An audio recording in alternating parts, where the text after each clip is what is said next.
கர்த்தருடைய பரிசுத்த நாமத்துக்கு ஸ்தோத்திரம் உண்டாவதாக. இந்த காலை வேளையில் கர்த்தர் நமக்கு கொடுக்கிற வார்த்தை, தேவனாகிய கர்த்தர் யுத்தங்களை ஓயப்பண்ணி ஈட்டியை முறிக்கிற வேதத்தில் சொல்லப்பட்டிருக்குது. சங்கீதம் 46:9 இப்படியா சொல்லுகிறது.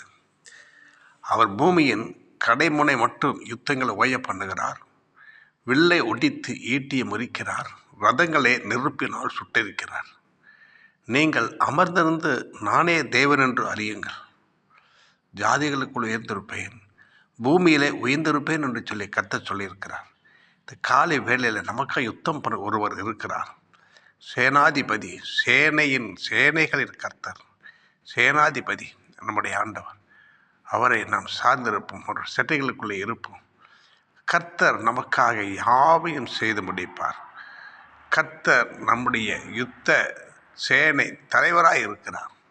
எனவே நாம் அவரை சார்ந்திருப்போம், நாங்கள் அவருக்காக காத்திருப்போம். நம்முடைய எல்லா வழக்குகளையும் அவரிடத்தில் சாட்டி விடுவோம். அவரே நமக்காக நீதி செய்கிறதா இருப்பார்.